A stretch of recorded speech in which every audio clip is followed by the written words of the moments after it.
Welcome back to the channel and welcome back to the Lotus Esprit. I've got quite a few jobs to do today because it's Drive It Day tomorrow and I'm off to Bicester Heritage to the Scramble. So if you're going, I'll probably see you there. So I just come back from holiday down in the southwest, and while I was down there I popped into SJ Sports Cars to pick up a whole load of spares. And so I've just got a bit of a job now to get all those spares fitted in time for taking the car out tomorrow morning. So today I'm looking at the air intake system and a cooling system for the engine bay. Now, it's not quite straightforward as you might imagine. Even though you see these vents on the side, they don't directly feed the air into the air intake for the engine. So what's happening is there are kind of two circuits of air. So the air that cools the engine bay is a little bit separate from the air that goes into the air intake through the air filter.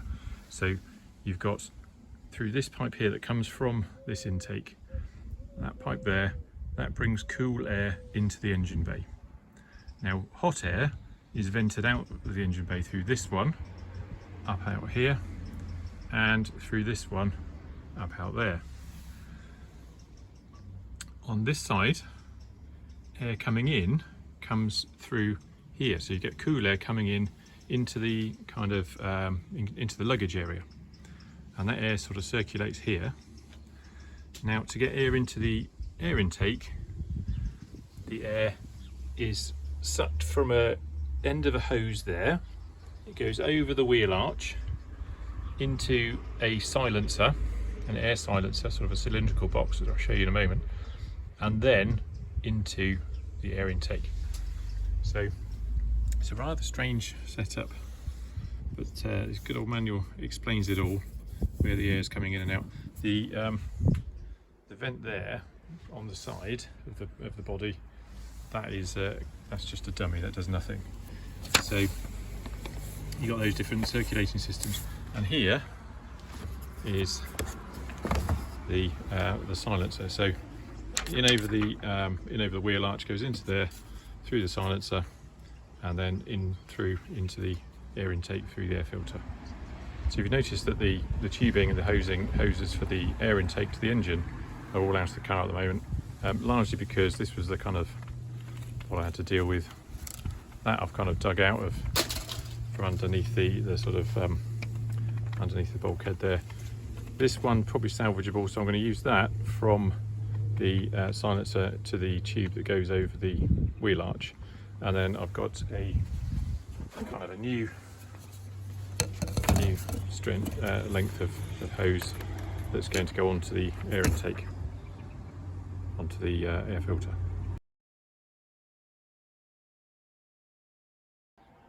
Well, like most jobs on the Esprit, that wasn't an easy thing to do, but I've connected up the pipe that runs over the top to another shortish section, which then connects into the silencer that's there, that then connects into the air intake and to the air filter. But you know, gradually learning here with the Esprit that doing one job usually means doing 2 or 3 other jobs as well, or taking apart 2 or 3 other things to get at the thing that you actually need to fix. Anyway, we're there now. I'm going to go to start up in a minute, and hopefully all is good. So while I'm working on the car, just a couple of other little jobs are done. So I fitted the mirror glass, got that from SJ Sports Cars. Apparently they have run out of them, and they're going to have to make some more, get them specially made. Another thing that I got was 4 of the bezels for the inner door handles.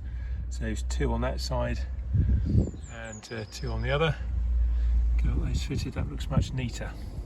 So one of the other things I got done was the tailgate drain hose. That was a sort of nasty aluminium looking thing. So I just bought a length of the plastic tubing, so it goes into there. One of the other things that was annoying me a little was that on this front offside wheel, I think there's barely 2 nuts that seem to match each other. So I got an set of the BBS wheel nuts and wheel bolts, and I'm just going to put them on. They will look a little bit shiny compared to all the others on the car, but maybe that won't last so long, or I can get some caps to cover them up. there you go, that's all the new bolts in and torqued up, look much better. But yeah, look at these. So different lengths, different head sizes, bit of a mishmash. I think it's maybe 3 the same, but it looks a bit odd with just two strange, two sort of shiny bolts on it. So there you go, that's them.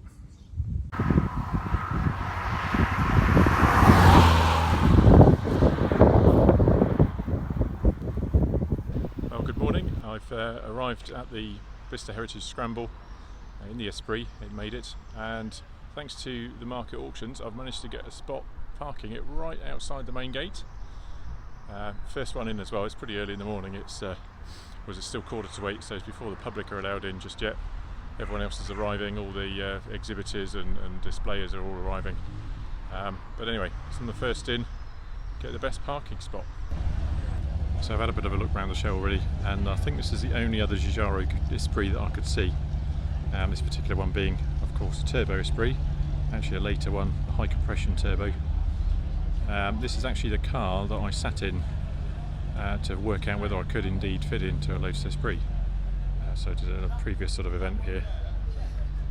Very kindly, the owner said, yeah, have a little sit, see, try it for size. Because up until that point, I was pretty convinced that there's no way I was going to fit in one of these. But I'm very glad I tried, because I can, with a bit of modifications, as you'd have seen in another video.